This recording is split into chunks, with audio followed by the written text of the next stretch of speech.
Hello everyone. आज हम UPSC CAPF history section का एनालाइज करने जा रहे हैं। आई होप आपके सामने हिस्ट्री की बुक ओपन होगी। इफ नहीं है तो आप ओपन कर लीजिए, बिकॉज इस वीडियो का बेनिफिट आपको तभी होगा जब आप साथ में ही टॉपिक के ऊपर पीवाईक्यू लिखते हुए चले।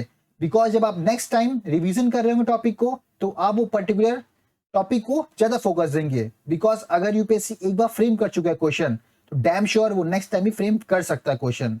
ओके, अगर आपको करंट अफेयर को एनालाइज करना है, करंट अफेयर के शॉर्ट नोट्स को एनालाइज करना है, तो आप हमारे ग्रुप ओनली एमर्स को ज्वाइन कर सकते हैं। लिंक आपको बायो में प्रोवाइड कर दी जाएगी। ओके, हमारा फर्स्ट क्वेश्चन है, द बैटल ऑफ राक्षसी टंगड़ी इज पॉपुलरली नोन एज, तो इसका ऑप्शन आ जाएगा A, battle of Talikota. Theme 2 page number 173 में प्रोवाइड किया गया है। यहाँ क्लियरली मेंशन किया गया है आपको, इन 1565 Rama Rai, the chief minister of Vijayanagar, lead the army into battle at Rakshashari Tangdi, also known as Talikota, where his forces were routed by combined army of Bijapur, Ahmednagar and Golconda। अब देखिए, आपको पता है UPSC आपको एक बार यहां से ये क्वेश्चन फ्रेम कर सकती है स्टेटमेंट से। सेकंड, आपको ईयर पूछ सकती है, मिनिस्टर ऑफ विजयनगर कौन थे, राम राय थे, एंड देन आफ्टर फोर्स कौन कौन से इंगेज थी इसमें। तो आपको ये चीज पता होना चाहिए, ठीक है। तो आप इसको देख लेंगे अच्छे से। तो नेक्स्ट क्वेश्चन है, विच of the following book was authored bye Harshvardhan.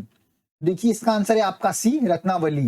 ये आपको ल्यूसेंट पेज नंबर 46 में क्लियरली मेंशन किया गया है। ये रहा, ही रोट 3 संस्कृत प्ले, ये रहा आंसर, रत्नावली। ओके, तो नेक्स्ट क्वेश्चन है, Ashokan inscription in Afghanistan are written in which of the following script. तो इसका आंसर आपका डी आ जाएगा, ग्रीक एंड अरामाइक। ये आपका थीम 1 पेज नंबर 32 में क्लियरली मेंशन किया गया ये बॉक्स में। The Aramaic and Greek scripts were used for inscription in Afghanistan. देखिए, थीम्स में आपके जितने भी इस तरह के ब्लू कलर के बॉक्स दिए गए हैं वो आपके लिए मस्ट हैं। यूपीएससी हर साल एक स्टेटमेंट आपको ब्लू बॉक्स से पूछता ही पूछता है। जितने भी आपकी ब्लू बॉक्स, आप उसके नोट्स बनाइए एंड उसको अच्छे से रिटर्न कर लीजिए। ओके, नेक्स्ट क्वेश्चन है, which of the following statement about coin struck during 200 BCE to 300 CE in the Indian subcontinent is not correct। कभी नॉट आते सबसे पहले आप उसको अंडरलाइन करना है।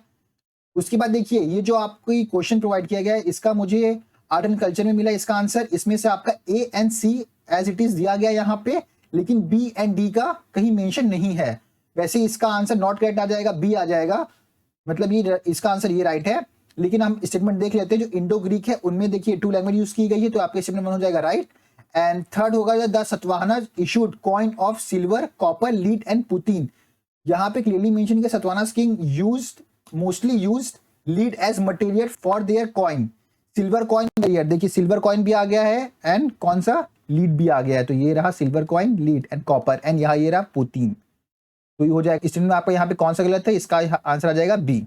ओके, तो नेक्स्ट क्वेश्चन है, देखिए ये क्वेश्चन जब आप ये थीम्स पेज नंबर 203 में पढ़ेंगे ये पैराग्राफ को, तो आपको क्लियरली समझ में आएगा। आपका फर्स्ट स्टेटमेंट तो गिवन नहीं है यहाँ पे, लेकिन सेकंड स्टेटमेंट आपको गिवन है। तो यहाँ आप 50:50 पे पहुंच चुके हैं, तो आपको ऐसे भी क्वेश्चन कभी लीव करके नहीं आना है। लेकिन मैंने ऑनलाइन सर्च किया तो मुझे इसका आंसर सी मिला है, both A and B. Okay, next question है, Which of the following pair of year and historical event is correctly match। देखिए सारे आपको कहाँ मिलेंगे, स्पेक्ट्रम की बुक में मिल जाएंगे, और इसका आंसर वैसे ए आएगा। यहाँ क्लियरली मेंशन किया, सेकेंड एंग्लो अफगान वॉर कब हुई है, 1870 to 80 में हुई है, 1878। ओके, तो आप क्लियरली देख लेंगे स्पेक्ट्रम बुक से। तो मूव करते हैं नेक्स्ट क्वेश्चन पे। तो नेक्स्ट क्वेश्चन है, consider the following historical event in India carefully. तुम्हारा फर्स्ट ऑप्शन है, The Indian press failed to protest against the Vernacular Press Act of 1878। देखिए जो फर्स्ट स्टेटमेंट है ये क्लियरली आप पर लिया गया है कहाँ, स्पेक्ट्रम से। देखिए लास्ट टाइम पढ़िए यहाँ का, there was a strong opposition to the act and finally Ripon repeal in 1882। तो आपका क्या हो जाएगा, फर्स्ट स्टेटमेंट हो जाएगा गलत। एंड आपका सेकेंड स्टेटमेंट लिया गया है प्लासेड टू पार्टीशन, पेज नंबर 213 में, ये आपकी एक बुक है तो वहां से लिया गया। यहाँ क्लियरली मेंशन किया स्टेटमेंट को, Lord Lytton he passed in 1878 against the advice of his own law members. देखिए, the vernacular act of 1878 was introduced by Viceroy Lytton against the council of his own law member. तो ये हो जाएगा आपका right. तो क्या है option B आपका होगा राइट। ओके, सो हम अपने नेक्स्ट क्वेश्चन के ऊपर मूव करते हैं। The king of dance is a description of. देखिए ये क्वेश्चन को आप कहीं ना कहीं अपने बचपन से कनेक्ट कर सकते हैं। लाइक हम सब ने अपने बचपन में नटराज की पेंसिल नहीं ज्योमेट्री बॉक्स को यूज किया गया है, और अगर आपने देखा होगा उसमें ये इमेज दी गई है, और आप ये इमेज को कहीं ना कहीं अपने मतलब एनसीईआरटी से कनेक्ट कर सकते हैं। तो देख रहे हैं कैसे आपके क्वेश्चंस जो बचपन में आपने कुछ यूज किया है आपका एग्जाम में अब जाके काम आ रहा है। तो ये नटराज की इमेज है, ठीक है, image of Shiva as Nataraja. तो आप ये इसको कनेक्ट कर सकते हैं ऐसा, और साथ में आप इसको ऐसे भी सॉल्व कर सकते हैं। तो नटराज, राज मतलब राजा होता है एंड नटराज मतलब नृत्य करना होता है, डांस। तो आप इससे भी आंसर टिक कर सकते हैं। लेकिन अगर हम इसका क्लियरली सोर्स देखें तो ये मुझे आपको तमिलनाडु क्लास 11 पेज नंबर 192 में दिया गया है। देखिए the representation of Nataraja king of dance, तो यहां क्लियरली मेंशन किया गया है। तो आपका आंसर डी हो जाएगा। सो हम अपने नेक्स्ट क्वेश्चन के ऊपर मूव करते हैं। Who among the following is created with the introduction of Draupad form of music. तो इसका आंसर ए आ जाएगा। ये आपको नितिन सिंघानिया की आर्ट एंड कल्चर कि पेज नंबर 282 में प्रोवाइड किया गया है, ये रहा आपका। तो आप देख लेंगे इसको, ठीक है। देखिए हमारा काम यहाँ पे आपको सोर्स बताना है, कौन सा मतलब आंसर राइट है, तो कहां से यूपीएससी ने पूछा गया है। इज नॉट मीन आपको नितिन सिंघानिया मैं बोलूंगा फॉलो करने के लिए। आपका बेसिक होना चाहिए एनसीईआरटी, आपको एनसीईआरटी अच्छे से पढ़ना है, then move to Lucent. Hardly 100 page होंगे मेरे हिसाब से, तो आपको जितने पेज होंगे आपको रट लेना है इसको। अगर आप ये 2 बुक को भी करते हैं हिस्ट्री के लिए, आपके बहुत सारे क्वेश्चंस सॉल्व हो जाएंगे इजिली, ठीक है। तो आप ये सब बुक को फॉलो नहीं करेंगे, आप सबसे पहले एनसीईआरटी एंड ल्यूसेंट को फॉलो करने के बाद आप ये सब बुक को, अगर टाइम है आपको पढ़ना है तो आप फॉलो करेंगे। ओके, तो मेरा नेक्स्ट क्वेश्चन है।